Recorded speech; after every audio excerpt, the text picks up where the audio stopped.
पवित्र श्रीमद् भागवत गीता, पवित्र चारों वेद, पवित्र कुरान शरीफ, पवित्र बाइबल, पवित्र गुरु ग्रंथ साहिब, पवित्र कबीर साहिब की वाणी में छुपे हुए गूढ़ रहस्य अर्थात तत्व को जानने के लिए कृपया अवश्य सुनिए जगत गुरु तत्वदर्शी संत रामपाल जी महाराज के मंगल प्रवचन। क्योंकि उसमें पिछली कमाई है लेकिन भविष्य की उसकी कुछ नहीं बन रही, क्योंकि वो शास्त्र विरुद्ध होने तय। अब क्या किया, जब उसने देखा तो सारा कांप गया, बैठ के भगवान आज ये कौन सा पाप हो गया मेरे तय। इतना अनर्थ हुआ, इतनी लंबी लकड़ी थी परमात्मा, इसमें करोड़ों करोड़ों की संख्या में जल मरी होंगे, बेचारे सह परिवार मर गए। आंख ऊपर न मुंह कर रो, आंखों में पानी आ गया है परमात्मा, या के बनी आज मेरे तय। मन में आप पर विचार किया कि आज मैं भोजन नहीं खाऊं और इसको किसी संत को खिला देता हूं, मुझे पाप नहीं लगेगा। ये सोच विचार करके रख कर थाली के ऊपर और ढक कर सुंदर थाल परोस एक सुंदर कपड़ा लेकर चल पड़ा साधु की तलाश में। वहां परमात्मा वही पूर्ण ब्रह्म अपनी प्यारी आत्मा को चरणों में लेने के लिए ना जाने के कहते हैं सोचल सीधर मैं करूं अपने जन के काज। एक साधु जिसने साधु माना, गले में माला हो, लाल कपड़े पहन रखे हो, बुड्ढी सी को जटा बढ़ा रखी हो, तो साधु सही मान लेते हम। ऐसा रूप बना के एक वृक्ष के नीचे मालिक बैठ गए और दृष्टि पड़ी धर्मदास की कि ये महात्मा बैठे, और जाके प्रणाम किया, राम राम किया। भगवान ने भी उसका उत्तर दिया, राम राम भाई, आजा धर्मदास। जब कबीर साहब ने कहा आजा धर्मदास, तो धर्मदास ने सोचा भाई ये आदमी तुझे जाने क्यों कृत महात्मा। फिर सोचा तू बड़ा सेठ है ना, भंडारे करता रहता, कहीं गया होगा कभी भंडार में, इसलिए जानता होगा। कहने लगा महाराज जी आप भोजन पा लो, आपको भूख लगी होगी। कबीर साहब कहने लगे हाँ भाई भूख लगी है बच्चा, बहुत अच्छा किया आपने, बड़ा अच्छा किया, रख दे भोजन।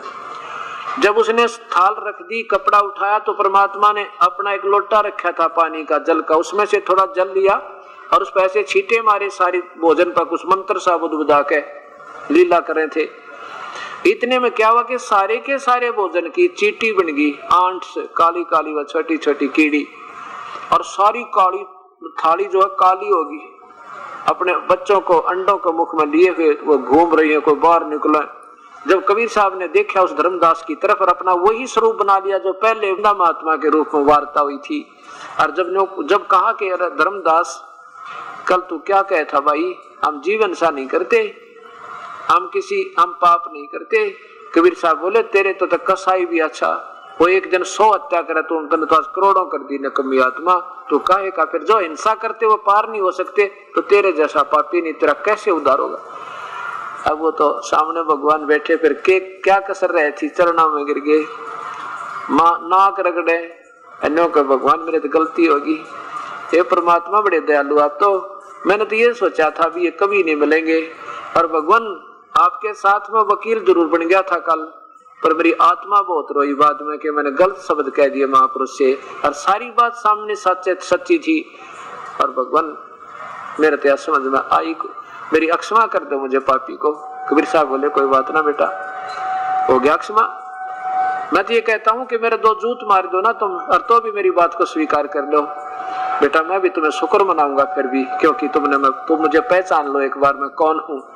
तुम मेरे बच्चे हो, मेरी आत्मा हो, और ये काल तुम्हें ये झूठे लालच में फंसा के और यहाँ पर अपना आहार बना रहा, तुम्हें ऐसा कष्ट दे रहा है शायद कोई दुश्मन भी ना दे। किसी का बेटा मरे, किसी की बेटी मरे, किसी की टांग कट गई, कोई अंधा हुआ पड़ा, किसी कैंसर हो रही, किसी को कोड लग गया, और भाई फिर गधेर कुत्ते सुअर बनवा के केक खुआवत हरे। तो बेटा अब तुम मेरे बच्चे हो, तुम्हारे को नशा हो रहा है काल के अक्षणिक सुख का, कोई छोटा सा अफसर बन गया, अंडी पाक गया, 2 दिन खातिर, कल मर जाएगा, परसों पशु, क्योंकि सदभक्ति वो करे नहीं, उस अक्षणिक सुख को मान कर सोचा तो बस बिराना के बन गया, और मृत्यु भूल गया, उससे पहले तू कहाँ था ये भूल गया। ये याद दिलाता परमात्मा के झूठे सुख को सुख कहे ये मान रहा मन मोह दे, ये सकल चबीना काल कहा कुछ मुख में कुछ गोदे।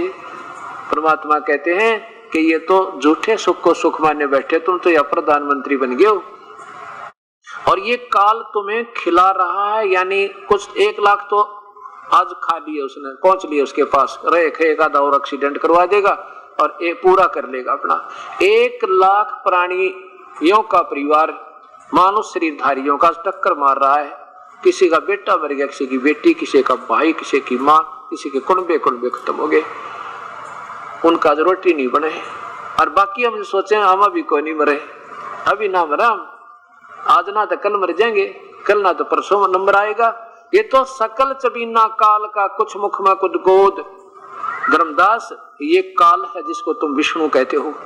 ये विष्णु कौन काल है? विष्णु का पिता जो महाविष्णु है ये काल है, और इसने तुम्हें ऐसे पाल रखा है जैसे कसाई बकरे पाला करे। देखिए विष्णु पुराण को,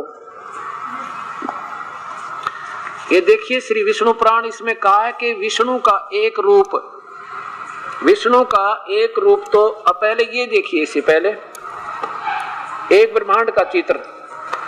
ये काल भगवान क्या करता है इस एक ब्रह्मांड में, इस काल की स्थिति देखिए। पहले एक ब्रह्मांड का लघु चित्र, इसमें क्या बताया है कि ये एक ब्रह्मांड है, इसी को पिंड, अंड और ब्रह्मांड भी कहते हैं। इस एक ब्रह्मांड में इस काल ने यह एक ब्रह्मलोक बना रखा है, और इसमें ये देखिएगा स्वयं महाविष्णु रूप में स्वयं रहता है और दुर्गा को अपनी पत्नी के रूप में रखता है। और यहाँ सतोगुण प्रधान क्षेत्र बना रखा है, ये तमोगुण प्रधान क्षेत्र है, और यहाँ पर ये सदाशिव रूप में स्वयं काल रहता है, और पार्वती रूप में, महापार्वती रूप में दुर्गा को रखता है। सतोगुण प्रधान क्षेत्र में जब ये महाविष्णु रूप में होते हैं और दुर्गा माँ लक्ष्मी रूप में होती है, इनसे जो पुत्र उत्पन्न होता है उसको ये सतोगुण बना देते हैं, नाम विष्णु रख देते हैं, फिर बेहोश कर देते हैं। और ये तमोगुण प्रधान क्षेत्र में जब ये दोनों काल और दुर्गा रहते हैं, यहाँ पर जो पुत्र उत्पन्न होता है इस तमोगुण प्रधान क्षेत्र में, उसको तमोगुण बनाकर ये शिव नाम रख देते हैं और बेहोश कर देते हैं, छोटी सी आयु का होते ही, जब ये नादान से होते हैं। और फिर इसमें ये महाब्रह्मा रूप में ये काल होता है, और महासावित्री रूप में ये दुर्गा को रखता है। यहाँ जो पुत्र उत्पन्न होता है उसको ये रजोगुण बना देते हैं और नाम ब्रह्मा रख देते हैं, फिर तीनों को बेहोश कर देते हैं। अब नीचे देखो, अब यहाँ पीछे करो, पीछे देखो, ये अब ये विष्णु का लोक, इसके पुत्र विष्णु को होश में लाकर और फिर इनकी शादी करके और यहाँ छोड़ देते हैं इन दोनों को, और फिर अपने दूसरे पुत्र, पहले पुत्र ब्रह्मा को, दूसरा विष्णु, तीसरो शिव को, तीनों को एक एक और द्वीप रच के उस ब्रह्म लोक तैयारी।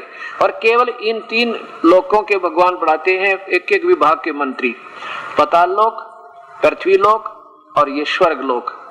ये प्रभु, ये काल यहाँ रहता है, ये महाविष्णु रूप में ये काल है। और जब ये यहाँ से हट जाता है ना, जब इनका पूरा काम हो लेता है, तो ये कहाँ चला जाता है? ये फिर अपने 21वें ब्रह्मांड में पहुंच जाता है, उसके ऊपर पहुंच जाता है। ये देखिएगा इस काल के ये 21 ब्रह्मांड है। एक ब्रह्मांड देखा था आपने, वो ये है। ऐसे 5 महाब्रह्मांडों का एक ग्रुप बनाकर एक 5 ब्रह्मांडों का एक ग्रुप बना के एक महाब्रह्मांड बनाया है। ऐसे ऐसे 4 महाब्रह्मांडों में 5 ब्रह्मांडों को रोका है, और फिर इनसे अलग जब हो जाता है ना, इनमें से अपना पूरा कार्य करके दुर्गा को छोड़ देता है इसके अपने लोक में। ये दुर्गा का यहाँ अलग लोक है, इसको यहाँ भेज देता है, और ये स्वयं इससे अलग जाकर यहाँ बैठ जाता है अपना। ये है इसका असली स्थान। और यहाँ पारब्रह्म के लोक में जाने का ये 11वां द्वार है, यहाँ ये काल बैठता आके। और यहाँ देखो ये 10वां द्वार है नीचे, ये है वो 10वां द्वार। ये 10वां द्वार करे ना, जितने 10वां द्वार का तो नजदीक भी नहीं है, क्योंकि ये तो एक ब्रह्मांड में बात करें। यहाँ पर यहाँ देखो नीचे, ये इनमें से किसी एक ब्रह्मांड में हम बैठे हैं जो अपनी तगड़मबाजी लगावे। इसमें 10वां द्वार, 10वां द्वार, इसमें कहीं 10वां द्वार नहीं, ये 10वां द्वार ये है। इसने सब ब्रह्मांडों को रोक रखा है, यहाँ से जाना है। ये एक ब्रह्मांड भी पार नहीं कर सकते। इसके बाद हर ब्रह्मांड के बाद इसने एक और बाउंड्री बना रखी है। फिर कितना जाल फैला रखा है। ये 10वां द्वार, और इसके ये 3 स्थान बना दिए। ये इधर नकली सतलोक, अलखलोक, अनामी लोक, अगमलोक इधर, और इधर ये 12 वो दूत नकली, जिनको कलयुग में भेज देता है महापुरुषों को, क्योंकि युगों युगों के ऋषि होते हैं। और इसकी पुण्य कमाई को भेज देता है कलयुग में संत बनाकर। ये नकली साधना करते हैं, शास्त्र विरुद्ध स्वयं भी और अन्य ना जाने कितने जीवों को, और शास्त्र विरुद्ध साधना कराकर काल के मुख में भेज देते हैं, और फिर ये भी नरक में जाते हैं, इनके पुजारी भी। ये काल का ये है, ये आगे ये बंद है, ये लोक है। ये कबीर साहब के सच्चे नाम तक खुलेगा ना, कोई खोल नहीं सकता।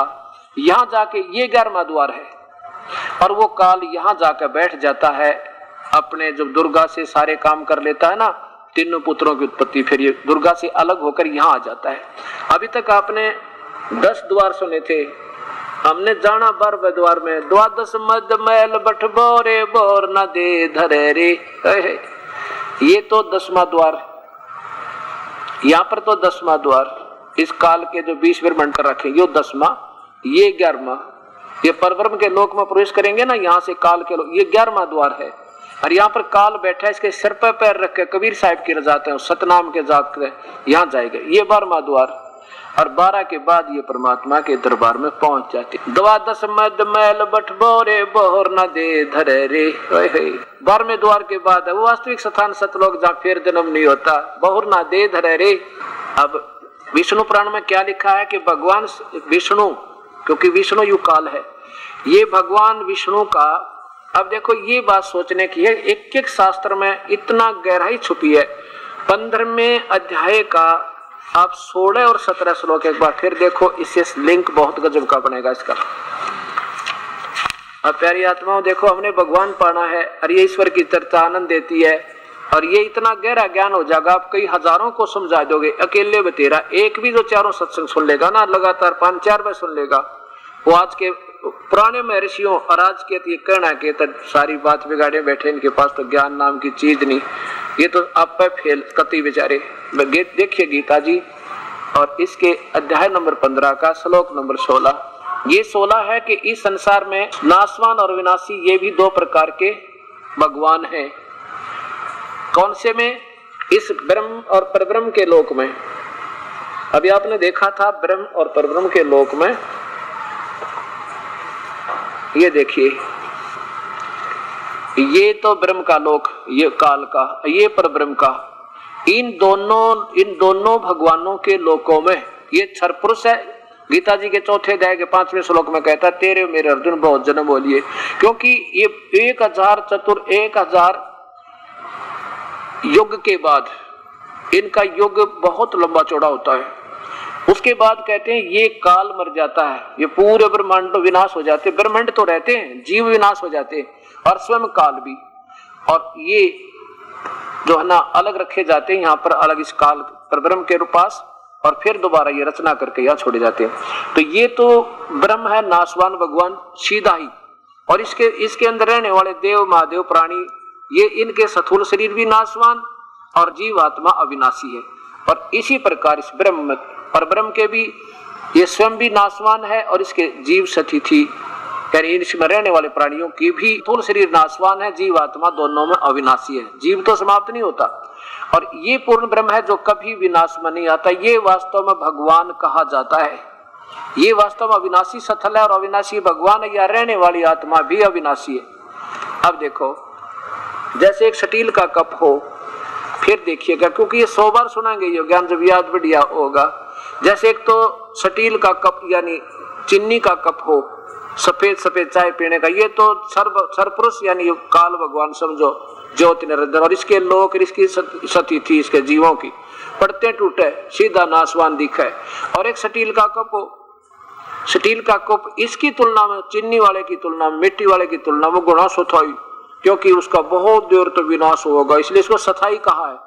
लेकिन होगा विनाश, जंग लगेगा, मिट्टी बनेगा, अवश्य बनेगा, लेकिन समय बहुत लगा। ऐसे ही इस परब्रह्म के सतिथि उनके जीवों की शरीरों में इतना अंतर तो है, लेकिन फिर भी दोनों नाशवान, वास्तव में अविनाशी तो तीसरा भगवान है, और वही सबका पालन पोषण करने वाला जड़ रूपी भगवान मूल है, और वही से सबको खुराक चलती है, उसको भगवान कहते हैं। अब देखो कितना निर्मल ज्ञान आपको पवित्र शास्त्र गीता जी के साथ और इसका विष्णु पुराण का कितना बढ़िया मेल होगा। अध्याय नंबर 15 का श्लोक नंबर ये 16, इस संसार में नाशवान और अविनाशी भी 2 प्रकार के भगवान हैं। पुरुष माने प्रभु लिखना था, भगवान है। और इसी प्रकार इन्हीं के दोनों के लोकों में सभी प्राणियों का स्थूल शरीर तो नाशवान है और जीवात्मा अविनाशी कहा जाता है। अब 17वें में देखो, ऊपर संस्कार देखे बात बनेगी कि है उत्तम पुरुष है तू अन्य, वास्तव में सर्वोत्तम भगवान, अच्छा भगवान यानी सही परमात्मा तो इन दोनों से भी अन्य है। और परमात्मा इति उदाहरत है, जिसे भगवान कह सकते हैं, जिसे परमात्मा कहा जा सकता है, जो वास्तव में भगवान परमात्मा है। परमात्मा की अभी बताऊंगा व्याख्या आपको।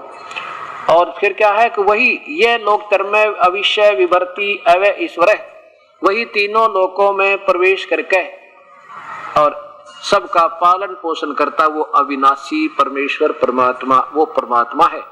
इसको कहते हैं ना उत्तम पुरुष है तो अन्य परमात्मा इति उदाहरते, जिसको भगवान कहा जा सकता है।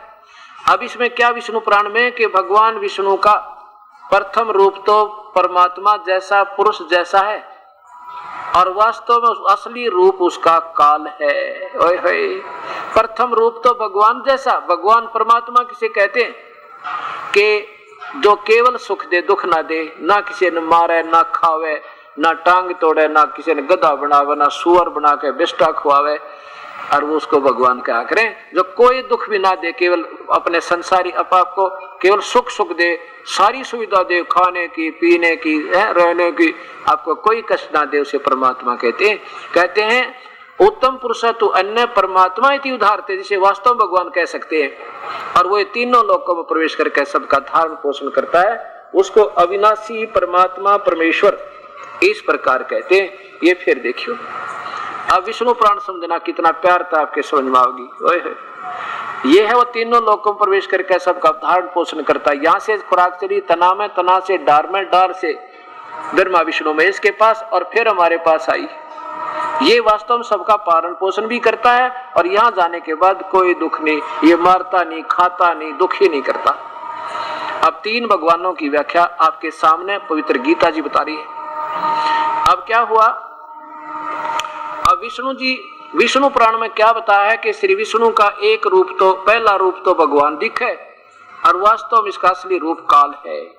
यानी जैसे हमारे को संसारिक सुख दे रखे, अच्छी बढ़िया वायु है, खेत है, खलियान है, बाग है, बगीचे हैं, मेवा है, और देख कितने बढ़िया झरने, समुद्र नीचे पानी, पृथ्वी में ठंडे ठंडे मीठे मीठे पानी, हाँ क्या बात। कहते अगर इस न देखे तो ये भगवान दिखे। और फिर रोजाना 1 लाख मानव शरीरधारियों को मारा, किसी के बेटा मरा, किसी की बेटी मरी, किसी की टांग टूट गई, किसी का अंधा हुआ पड़ा।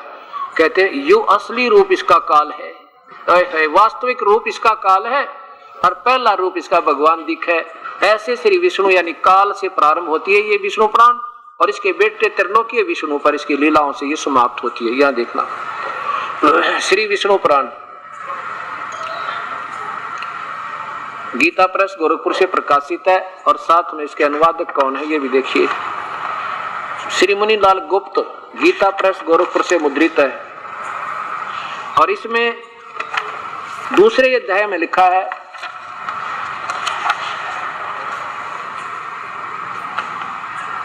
ये दूसरा अध्याय प्रारंभ हुआ, यहाँ देखिएगा।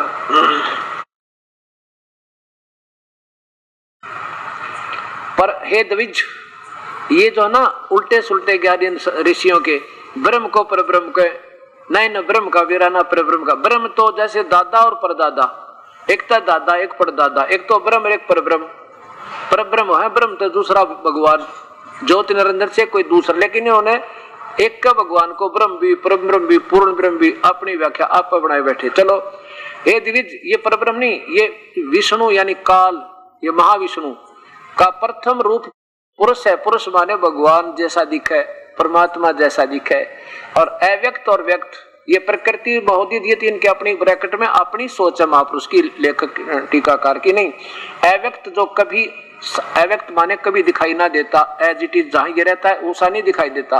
और व्यक्त जैसे ये महा विष्णु रूप में ब्रह्मलोक में रहता है, वहां ये आकार में है। अव्यक्त माने निराकार जो ना दिखे, और व्यक्त जो दिखाई दे। ये व्यक्त तो महाविष्णु रूप में रहता है ब्रह्मलोक में, और अव्यक्त ऐसे स्थान पर बैठा जो नो का नो दिखाई ना देता, जैसा यू है। जैसे उसको अर्जुन को कहता, अर्जुन ये है मेरा वास्तविक काल रूप है, मैं कभी सामने अपनी योग माया से छुपा रहता हूँ, हूं तो मैं नो का नो मनुष्य जैसा, पर मैं छुपा रहता हूँ। कहाँ 21वें ब्रह्मांड में बैठा है ये।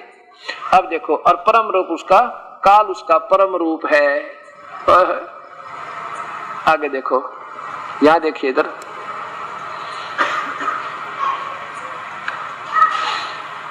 ये देखो, हे मैत्रेय, प्रलय काल में भगवान प्रधान यानी प्रकृति के साम्यावस्था में स्थिर हो जाने पर, यानी ये दुर्गा इससे अलग हो जाती है, और पुरुष के प्रकृति से पृथक सतीत हो जाने पर काल इससे दूर चला जाए 21वें ब्रह्मांड में, दुर्गा ने छोड़ के, तो जाने पर विष्णु भगवान का काल रूप परिवर्त होता है।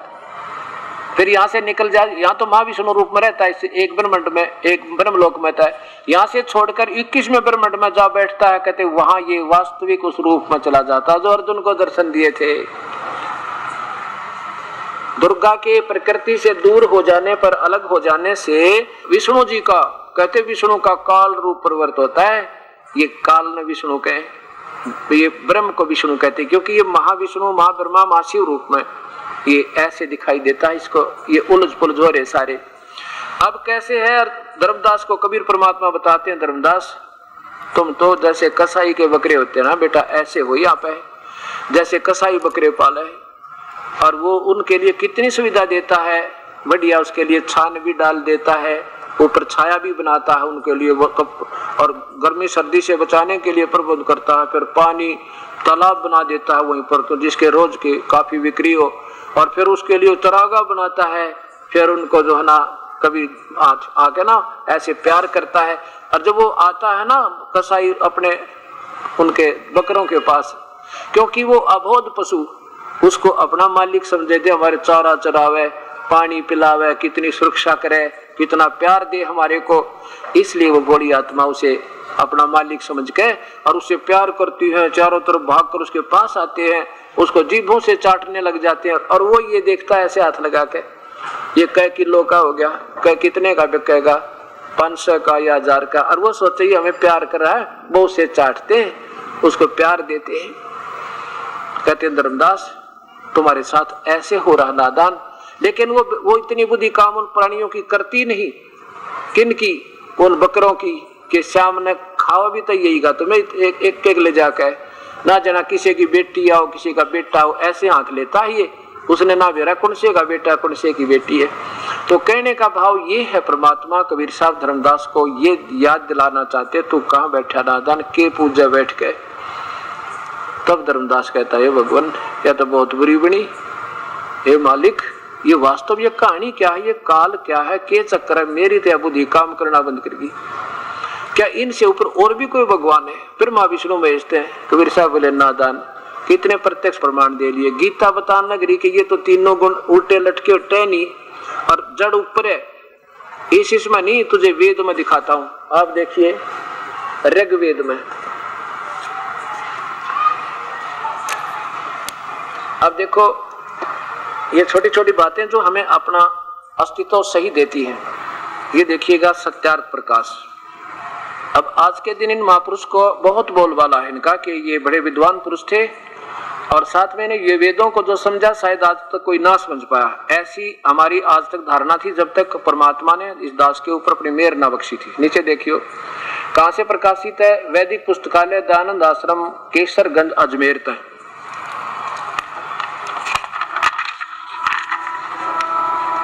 महर्षि दयानंद सरस्वती स्वामी विरचित है, वैदिक पुस्तकालय दयानंद आश्रम केसरगंज अजमेर थे। अब इसमें किसी ने पूछा परमात्मा वेद में कई बताए गए हैं, क्या आप उनको मानते हो?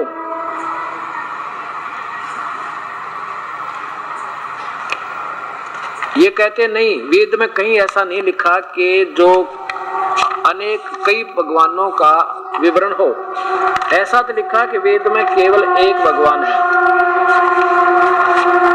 ये देखिए सप्तम समोल्लास, और ये स्वयं कहते हैं कि वेद जो है भगवान ने बोले ब्रह्म ने, क्योंकि ये ब्रह्म को भगवान मानते हैं।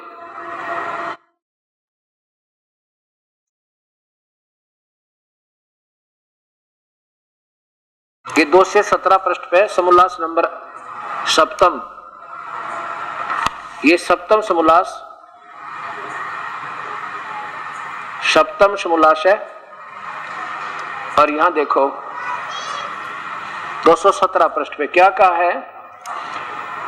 अब किसी ने इनसे पूछा था कि भगवान एक है या दो हैं, अनेक लिखा है। ये कहता नहीं, ऐसा कहीं नहीं लिखा कि भगवान ज्यादा हो। हाँ, इतना तो लिखा है कि भगवान एक है।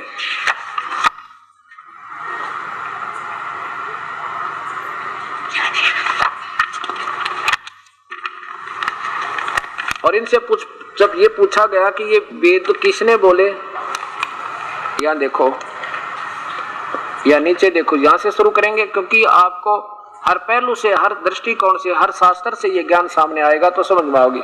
किसी ने प्रश्न किया, परमात्मा को आप निराकार मानते हो या साकार? ये कहते हैं हम निराकार मानते। नीचे आइए। उसने पूछा कि जब परमात्मा निराकार है तो वेद विद्या का उपदेश बिना मुख के उच्चारण वर्णोच्चारण कैसे हो सका होगा? क्योंकि वर्णोच्चारण में तो तत्वादि स्थान जीवा का प्रयत्न अवश्य करना होगा। क्या कहते हैं महर्षि जी कि परमेश्वर ने सर्वशक्तिमान और सर्वव्यापक होने से जीवों को अपनी विद्या के उपदेश देने के लिए कुछ भी मुख आदि की अपेक्षा नहीं है, क्योंकि मुख जीवा के उच्चारण दूसरों के भिन्न मनुष्यों के लिए किया जाता है। नीचे देखो, यहां से आइए, यहां देखो। वैसे जैसे अंदर जो है ना कान मूंद के देखेंगे तो अदर आवाज सुनती है, ऐसे ही भगवान अंदर से बोलता, वैसे ही जीवों को अंतर्यामी रूप से उपदेश किया है, किंतु केवल दूसरे को समझाने के लिए उच्चारण किया जाता। जब परमेश्वर निराकार सर्वव्यापक है तो अपनी विद्या का उपदेश जीव सत स्वरूप से, जीव सत माने उस किसी व्यक्ति के अंदर एक जीव की तरह बोल के, जैसे कृष्ण में बोल गया, काल अर्धिक है कृष्ण बोलता, जो कहता जीव सतह माने जीव की तरह स्थापित होकर उसके शरीर में जीव सतह स्वरूप से अब उस जीव की सतह तरह स्थापित होकर अंदर प्रवेश करके और स्वरूप से जीव आत्मा में प्रकाशित कर देता है। फिर वह मनुष्य अपने मुख से उच्चारण करके दूसरों को सुनाता है। काल भीतर बोला ब्रह्म और फिर वो दूसरों को सुनाता है, इसलिए यहाँ दोष नहीं लगता। फिर बताया कि किन के आत्मा में कब वेदों का प्रकाश किया, किस में किया वेदों का प्रकाश? तो महर्षि उत्तर देते हैं, यहाँ ऊपर देखो कि यहाँ देखो, सृष्टि की आदि में प्रथम अर्थात सृष्टि की आदि में परमात्मा ने अग्नि, वायु, आदित्य और अंगिरा इन 4 ऋषियों की आत्माओं में एक एक वेद प्रकाश कर दिया। अब देखो सीधा 217 पाओ, कितना बढ़िया तरह का है। अब किसी ने प्रश्न किया कि ईश्वर ने उन ऋषियों को ज्ञान दिया होगा और उस ज्ञान से उन लोगों ने वेद बना लिए होंगे। अब ये भी स्पष्ट हो गया कि ये ऋषि नहीं बोल रहे थे। किसी ने पूछा कि उनको भगवान ने ज्ञान दे दिया होगा इसलिए उन्हें वेद बोल दिए, बना दिए होंगे। नहीं, वो तो बोल ही नहीं सकते। भगवान ने बोले, अंदर बैठ के स्पष्ट कर दिया, ज्ञान ज्ञेय के बिना नहीं होता। ये आदि छंद सांद बता के फिर कहते हैं छंदों का, इसे छंदों का निर्माण करना बिना सर्वज्ञ के किसी का सामर्थ्य नहीं है कि इस प्रकार का सर्व ज्ञान युक्त शास्त्र को बना सके। अर्थात इन 4 ऋषियों की भूमिका समाप्त कर दी, इनका कोई योगदान नहीं वेद बोलने का, केवल ब्रह्म बोल रहा है इनके अंदर। स्पष्ट कहते हैं नहीं, इन नहीं बोली, ऋषियों ने नहीं वेद बनाए, वो तो भगवान ने अंदर से बोले। आगे क्या कहते हैं, यहां देखियो। हाँ, फिर आगे कहते हैं कि हाँ, वेद के पढ़ने के पश्चात व्याकरण, निरुक्त, छंद आदि ग्रंथ ऋषि मुनियों की विद्याओं का प्रकाश के लिए हैं। यानी बाद में जो छंद है ये तो व्याकरण व्याकरण है ना, ये तो ऋषियों ने बना ली। यानी वेद प्रथम, व्याकरण सेकंड। वेद सही है, व्याकरण इनकी अपनी बनाई है। वेद भगवान के बोले हैं, व्याकरण मनुष्य की बनाई हुई है, ऋषियों की।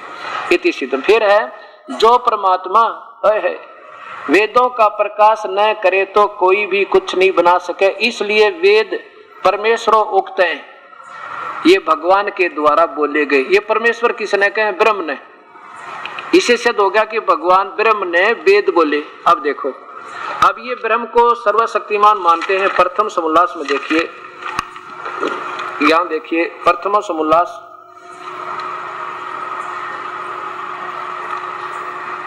अब ये कहां लाना चाहता है दास आपको? दास किसी की निंदा नहीं, मतलब जो का तुम जो लिखा आपके सामने पेश कराऊं। यहां देखिए ये नीचे लिखा है, ब्रह्म रक्षा करने से ओम, आकाशवत व्यापक होने से खम, सबसे बड़ा होने से ईश्वर का नाम ब्रह्म है। ये ब्रह्म को परमेश्वर कह रहे हैं। अब परमेश्वर ने वेद बोले किसी व्यक्ति में प्रवेश करके। अब देखो, अब इनसे प्रश्न किया कि भगवान एक है या दो है, अनेक है? ये कहते नहीं, भगवान एक है, दो है ही नहीं। अब देखो 186 से फिर प्रारंभ करेंगे। अब सप्तम समोल्लास में लिखा है, अब देखो हमने ये पैसे लेके और ये किताब खरीद रखी, अब खूब पढ़ेंगे और आपको भी पढ़ाओगे और सब न पढ़ाओगे। सप्तम समोल्लास है, नीचे किसी ने प्रश्न किया, वेद में ईश्वर अनेक हैं, इस बात को तुम मानते हो वा नहीं? महर्षि जी कहते हैं नहीं मानते। उत्तर महर्षि जी का नहीं मानते, क्योंकि चारों वेदों में कहीं ये नहीं लिखा जिससे अनेक ईश्वर सिद्ध हो, किंतु यह तो लिखा है कि ईश्वर एक है। अब देखो यहां ऊपर देखो, सबसे यहीं पर ये ऋग्वेद का मंडल नंबर 10 का सूक्त है, ये ऋग्वेद का 10 मंडल सूक्त, 10 मंडल का ये ऋग्वेद का, ये यजुर्वेद का और ये ऋग्वेद का। इन सभी में आपस शब्दार्थ कर रहे हैं। जैसे ब्रह्म बोल रहा, जैसे गीता बोल रहा काल, ऐसे ब्रह्म बोल रहा। यहां देखो इसी में अपने कर कमलों से महर्षि जी लिख रहे हैं, ईश्वर सबको उपदेश करता है कि, कौन ईश्वर? ये ब्रह्म को ईश्वर कहते हैं। मैं ईश्वर सबसे पूर्व विद्वान सब जगत का पति हूँ, मैं सनातन जगत कारण और सब धनों का विजय करने वाला और दाता हूँ। मुझे ही सबका जीव जैसे पिता को संतान पुकारते वैसे पुकारे, मैं सबको सुख देने हारा जगत के लिए नाना प्रकार के भोजन विभाग पालन के लिए करता हूँ। आगे देखो ब्रह्म बोल रहा है, मैं ऐश्वर्य परम ऐश्वर्यवान सूर्य के समान सब जगत का प्रकाशक हूँ, कभी पराजय को प्राप्त नहीं होता और न कभी मृत्यु को प्राप्त होता हूँ। मैं ही जगत का रूप धन का निर्माता हूँ, सब जगत की उत्पत्ति करने वाले मुझको ही जानो। हे जीवो, ऐश्वर्य प्राप्ति के लिए प्रयत्न करते हुए तुम लोग विज्ञान आदि धन को मुझसे मांगो, तुम लोग मेरी मित्रता से अलग मत हो। फिर हे मनुष्यों, मैं सत भाषण रूप स्तुति करने वाला मनुष्य को सनातन ज्ञान आदि, देखो ऊपर देखो ये कै नंबर पृष्ठ है, ये है 187 और 88 पर देखो 188, धन को देता हूं मैं ब्रह्म, मैं काल।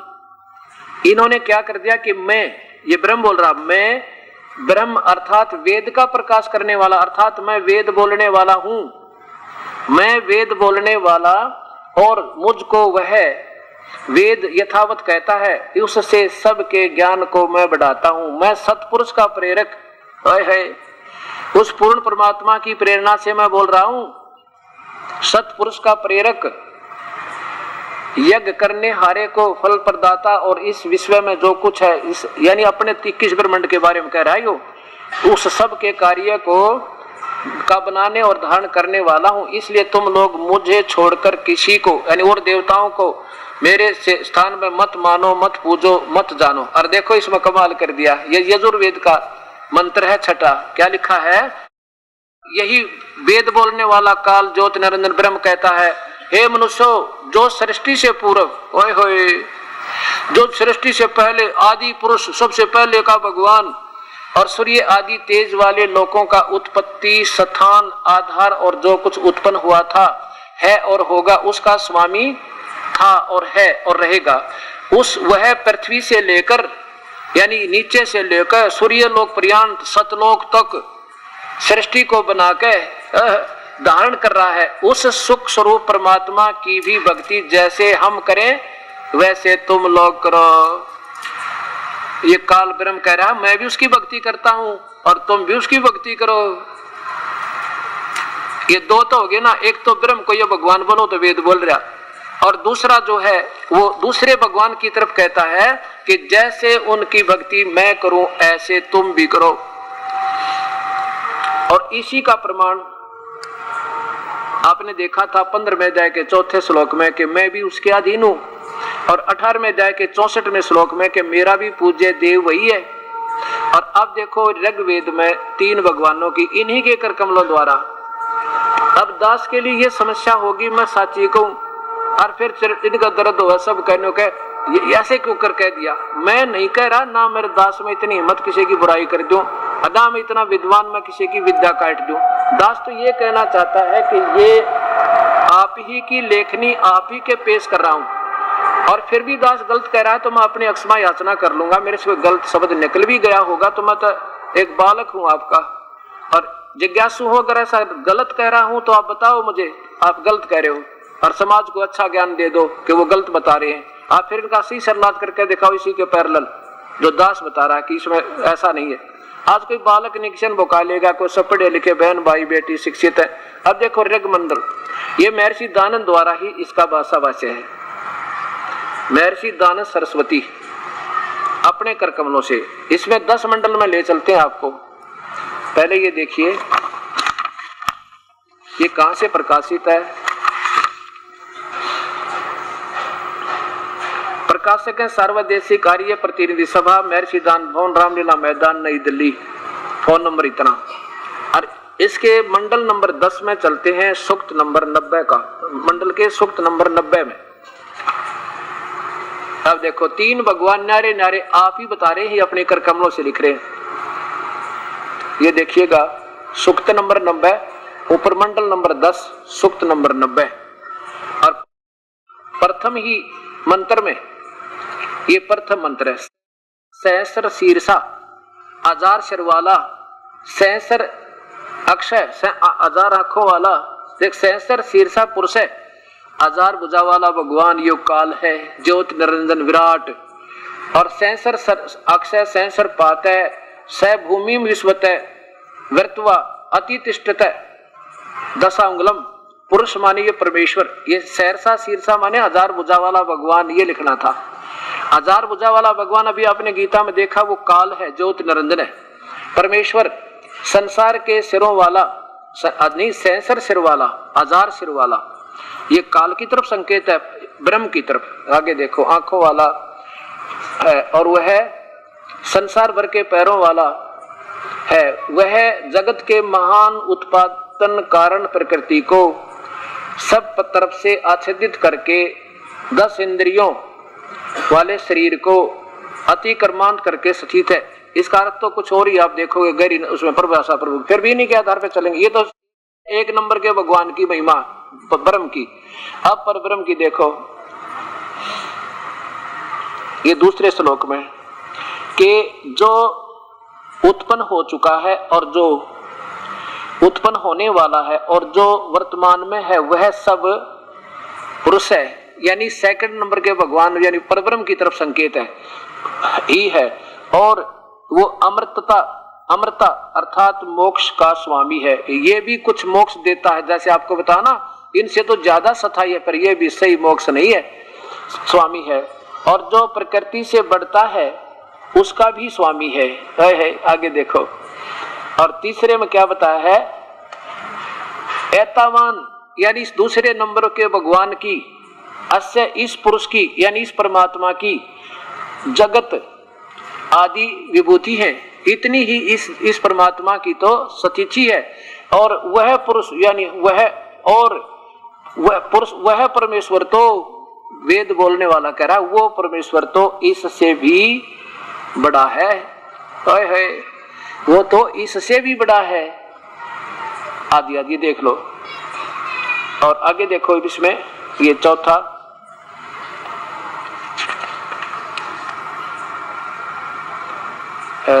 है,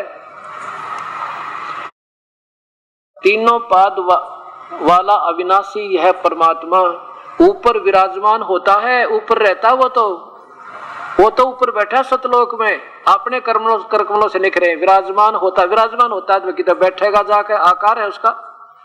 ये आप देख लो, दास नहीं कह रहा, विराजमान होता है, वो बैठता वहां जाकर अपने ऊपर के लोक में, और इस का एक पैर ये उसके अंश है ऊपर और नीचे, और वह प्रभु सर्वत्र व्यापक है। देखो वहां प्रकट होता है, वहां आकार में बैठा है। फिर देखो 3 पाद वाला, अब क्या बताया कि इसका ऊपर का अंश समझो एक अंग है, नीचे का दूसरा, और एक इसका अंग जो ऊपर के जीव प्राणी, ऐसे 3 अंग समझो भगवान के, परमात्मा के अधीन है।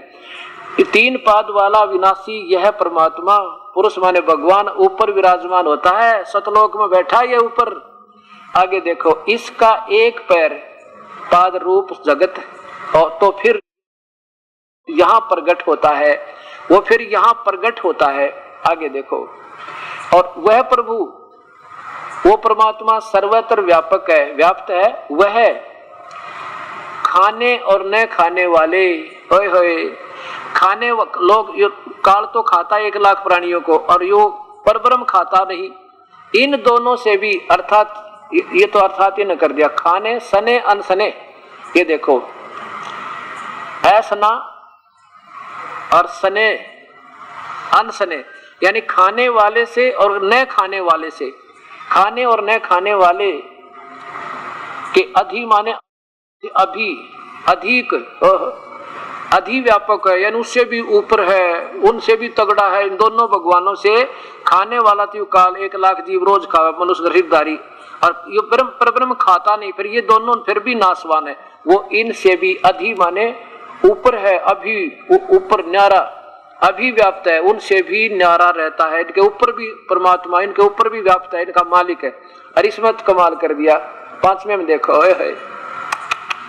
हे परमेश्वर, उस परमेश्वर अधिष्ठित प्रकृति से प्रकाश में समष्टि रूप ब्रह्मांड उत्पन्न होता है, वही परमात्मा सबकी रचना करता है। और देखो विराजय अधि, विराट इस काल के ऊपर, विराट के ऊपर अध्यक्ष रूप में है, यानी काल का मालिक है, काल उसके अंतर्गत उसकी शरण में है, वो विराट भी के ऊपर, उससे भी अध्यक्ष माने उसका मालिक है, उसका सुप्रीम बॉस है, रूप में पुरुष है, वो भगवान है। वह पुरुष उत्पन्न हुए से अतिरिक्त होता है। अच्छा देखो, विराट के पश्चात, ओए इस काल के पश्चात भूमि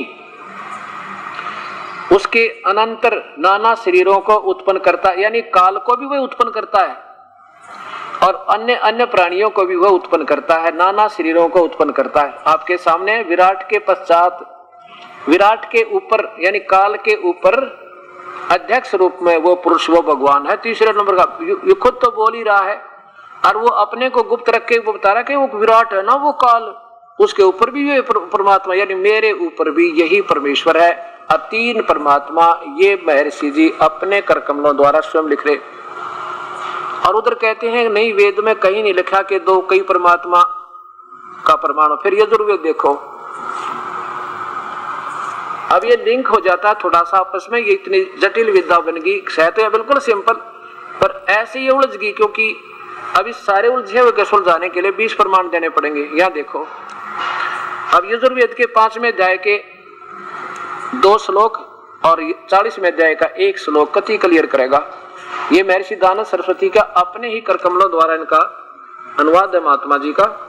यहाँ देखो, ये कहां से प्रकाशक है? सार्वदेशिक आर्य प्रतिनिधि सभा 2/5 महर्षि दानव भवन, रामलीला मैदान, नई दिल्ली। 5वें अध्याय का पहला श्लोक देखो। इसमें एक तो ये प्रमाण है कि परमात्मा सशरीर है, और जबकि स्वामी जी कहते हैं परमात्मा निराकार है।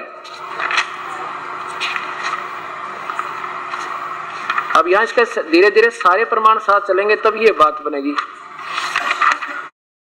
5वें अध्याय का ये प्रथम श्लोक देखो।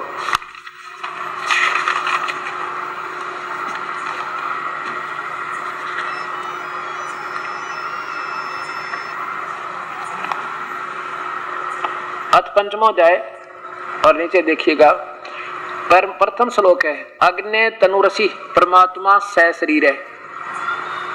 और जबकि इन्होंने जो प्रथम अध्याय के 15वें श्लोक का अनुवाद किया तो वहां इन्होंने 12 अर्थों शब्दों के अर्थ छोड़ दिए, क्योंकि ये परमात्मा को निराकार मानते हैं। ये देखो प्रथमोध्याय और श्लोक नंबर 15, मंत्र नंबर 15 देखिए यहाँ पे। ये 15 में क्या है? शुरू में अग्ने तनुरसी, अग्ने माने परमेश्वर, तनु माने शरीर, ऐसी शरीर है, परमात्मा सह शरीर है, वाचो विसर्जन, देववितो, ये 12 शब्दों का कोई अर्थ नहीं। नीचे देखो, मैं यहाँ देखो, ये ब्रैकेट में संस्कृत है, कहीं भी अग्ने तनुरसी नहीं है, देखो कहीं भी नहीं है। यहाँ देखो, यहाँ देखो, यहाँ देखो, ये देखो, ये देखो, ये देखो, इसमें कहीं भी अग्ने तनुरसी नहीं है। परमात्मा सह शरीर नहीं लिखा। क्या लिखा है? मैं सब जनों के सहित जिस जिस अर्थात पदार्थ के साकार लिए बड़े बड़े पत्थर हैं और काष्ठ के मूसल, ये धार्मिक ग्रंथों में ऐसे कोई विवरण नहीं होता, इनका अर्थ बहुत और बना हुआ, कोई बात नहीं। अब ये यहाँ पर क्योंकि अग्नि का अर्थ ये स्वयं करते हैं। 17वें में देखो, अग्नि माने परमेश्वर। 18 में हम देखो, अग्नि माने परमेश्वर। और इन्हीं की व्याख्या के आधार पर सैकड़ों स्थान पर आपको दिखाऊंगा परमेश्वर अग्नि माने परमेश्वर। यहाँ इन्होंने क्या लिखा देखिएगा, अग्नि तनुरसी, हे मनुष्यों तुम लोग जैसे मैं जो, यानी ब्रह्म बोल रहा काल अपने बारे में कह रहा है कि मैं जो हवि अग्नि, अग्नि माने या ईश्वर लिख देते तो सीधा बन जाता अग्नि।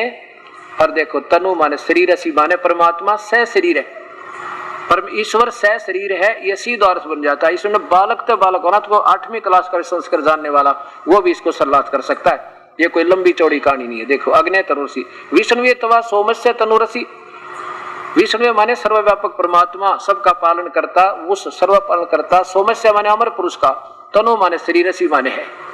वो 2 बार लिख दिया इकट्ठा। और ये स्वयं ही 5वें अध्याय के 35वें श्लोक में स्वयं स्वीकार करते हैं कि सोम माने परमात्मा, पर जगदीश्वर।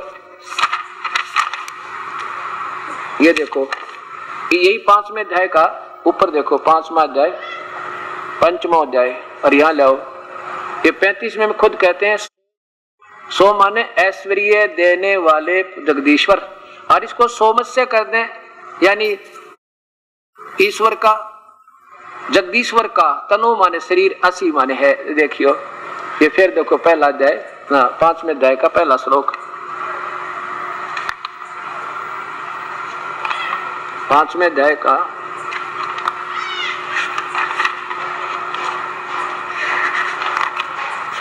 ये 5वें अध्याय का पहला श्लोक। फिर देखो, अब आसानी से आप कर सकते हैं, कोई 10वीं क्लास का बच्चा भी कर देगा इसने। देखियो, अग्नि तनुरसी, परमेश्वर सह शरीर है।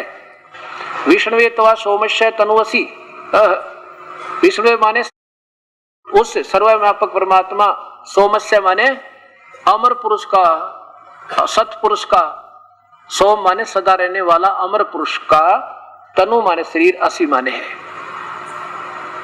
अच्छा यहाँ क्या बोल रहे हैं? जैसे ब्रह्म बोलता है, हे मनुष्यों तुम लोग जैसे मैं जो हवि बिजली प्रसिद्ध रूप अग्नि का तो शरीर बताऊं भगवान, ये महाराज जी, स्वामी जी, अग्नि के शरीर के समान है। चलो उसको यज्ञ की सिद्धि के लिए स्वीकार करता हूं। ये तो ब्रह्म बोल रहा है यहाँ पे, ठीक है ना, वेद बोलने वाला। और फिर 32वें श्लोक में क्या बतावा है, यही 5वें अध्याय के में, कि हे जगदीश्वर, यानी उस पूर्ण परमात्मा की तरफ संकेत कर रहे हैं कि हे जगदीश्वर आप, ये देखो 32वां श्लोक, उसका नाम भी लिखा कबीर, आप ही पाप कर्म काटने वाले हो। या देखो 5वां अध्याय, 5वां अध्याय और 32वां मंत्र है।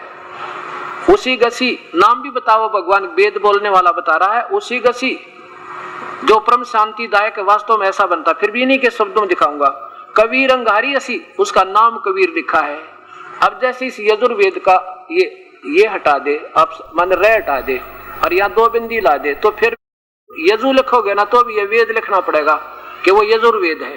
चाहे बेशक अकेला यजु भी लिखा होगा तो भी यजु इसका संकेत इस पूर्व पवित्र पुस्तक की तरफ ही होगा।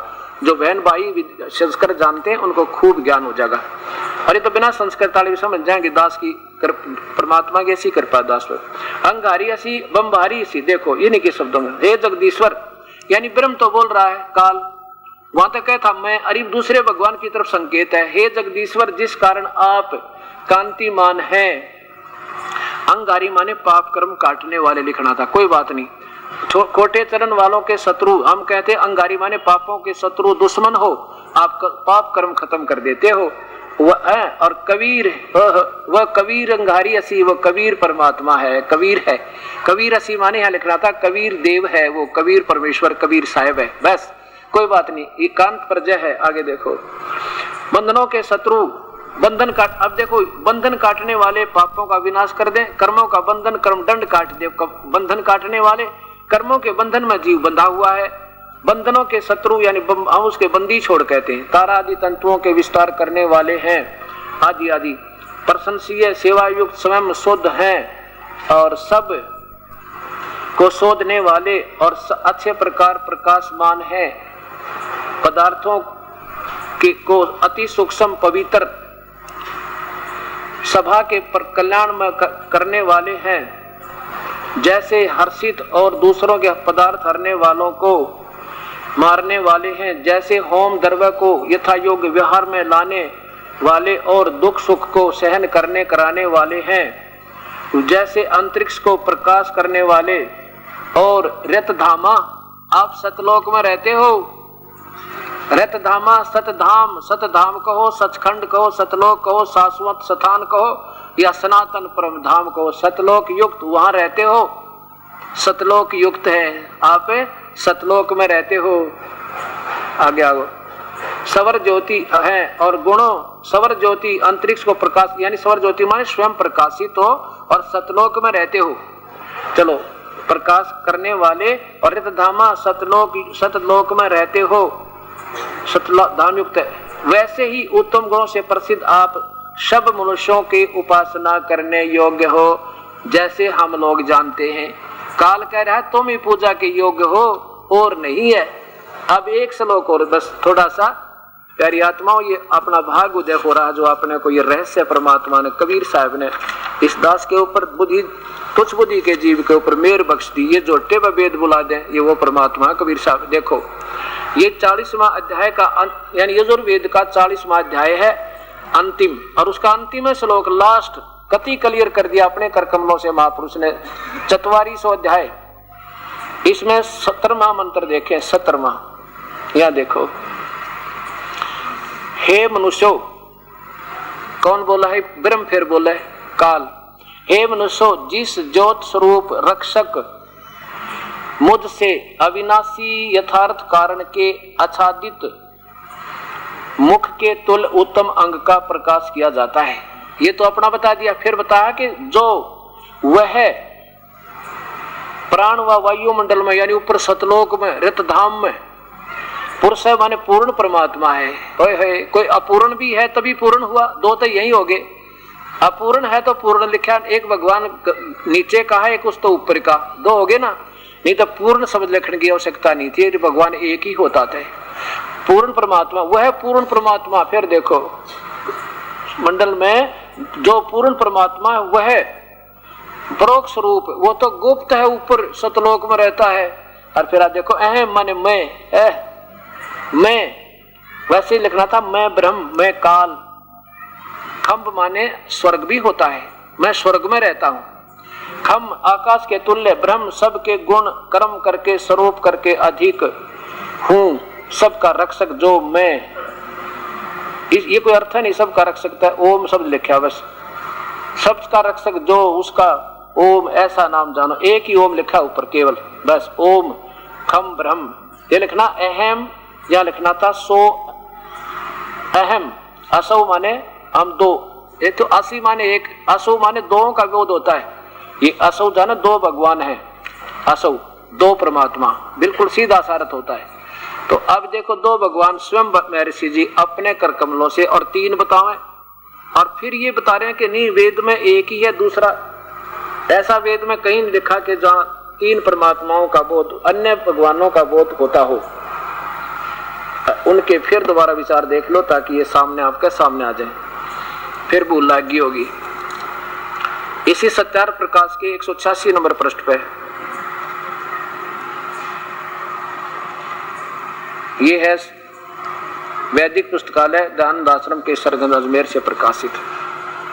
अब इनका आपस में एक दूसरे के साथ लिंक है, इसलिए ये थोड़े से, अब ये थोड़ा सा कष्ट होगा आपको एक दो बार अच्छी तरह सुनने का।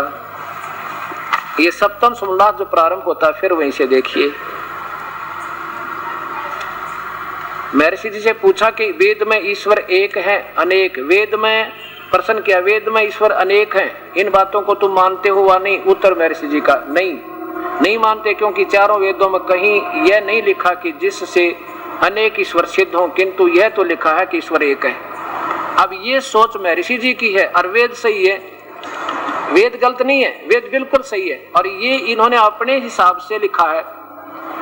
अब देखो आपके साथ अब कारण क्या बना।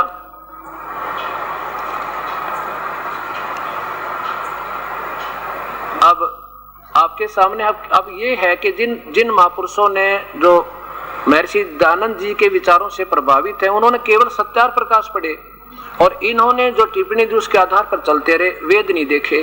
नहीं तो इस वेद ने 124 वर्ष हो गए छपे ने, और अभी तक इसमें ढेर सारी त्रुटियां, अक्षरों की त्रुटियां अक्षर छोड़ रखे हैं, उसमें कोई सरलार्थ नहीं है।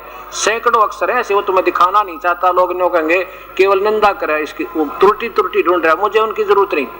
मैं तो ये देखना चाहता हूँ कि वेद क्या कहते हैं, और वेदों को सत्य मानने वाले महापुरुषों की आपके सामने जो यथार्थ आया ये आप स्वयं फैसला करें, अब सच्चाई कहाँ है। बोलो सतगुरुदेव की जय। परम पिता परमात्मा पूर्ण ब्रह्म शरीर सृष्टि के रचनहार कुल मालिक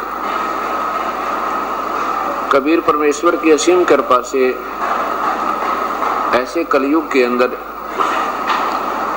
ये शुभ समागम हो रहे हैं। जिन पुण्यात्माओं को प्रभु के समागम आने का सुअवसर प्राप्त हो रहा है, धन भाग है वो।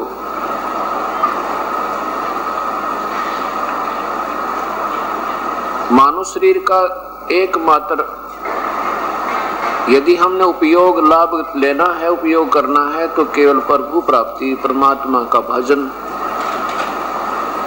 आत्म कल्याण करवाना होता है। और इसका ज्ञान हमें सत्संग से होता है। अब सत्संग में ये प्राणी नहीं आ पाता तो इसका दुर्भाग्य होता है। इस पवित्र नगर नरेला में ये परमात्मा की अमर कथा 11 अप्रैल सन 2004 से प्रारंभ हुई। आज इसका द्वितीय दिन है। जो पुण्यात्मा इसके अंदर सत्संग सुनने के लिए आ रहे हैं,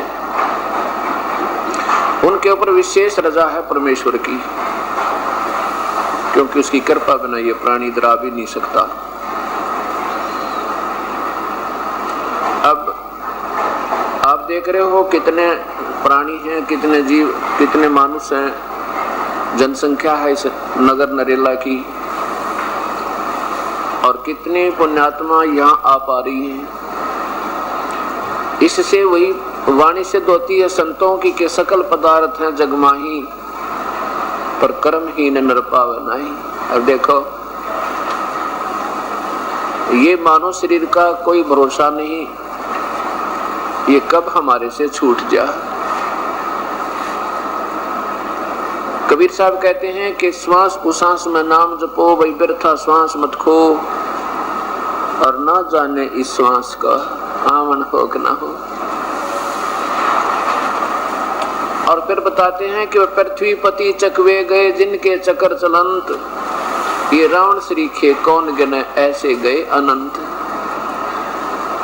इसी जमीन के ऊपर जिन पर आज हम अपना कब्जा किए बैठे हैं, जिसको हम अपनी मलकियत मानते हैं, अपनी संपत्ति मानते हैं, इनके ऊपर अरबों और खरबों व्यक्ति ऐसे ही अपनी संपत्ति समझते रहे, लेकिन वो इनकी थी नहीं। वो चले गए, संपत्ति ज्यों की त्यों यही है। इस बारे में परमात्मा कहते हैं कि काया तेरी है नहीं, ये माया कहां से हो। नादान, जब तेरा शरीर अपना नहीं है तो संपत्ति तेरी कैसे मान लिया आपने, ये भी जाना है तेरे हाथ से छूट जाएगा। काया तेरी है नहीं, ये माया कहां से हो। चरण कमल में ध्यान रखो, इन दोनों को खो। खो का मतलब ये है कि इन दोनों को भूल जा कि ना तो शरीर तेरा है, ना ही तेरी संपत्ति और संतान है।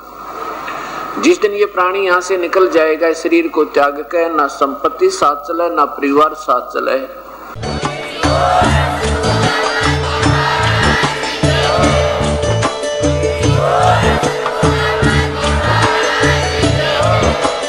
आप सुन रहे थे जगत गुरु तत्वदर्शी संत रामपाल जी महाराज जी के मंगल प्रवचन। अधिक जानकारी के लिए विजिट कीजिए हमारी वेबसाइट www.jagatgururampalji.org। संत रामपाल जी महाराज जी के शुभ आशीर्वाद से पूरे विश्व भर में 500 से भी ज्यादा नाम दीक्षा केंद्र हैं, जिन पर संत रामपाल जी महाराज जी द्वारा ऑनलाइन निशुल्क नाम दीक्षा दी जा रही है। अपने नजदीकी नाम दीक्षा केंद्र का पता करने के लिए संपर्क करें 8222880541।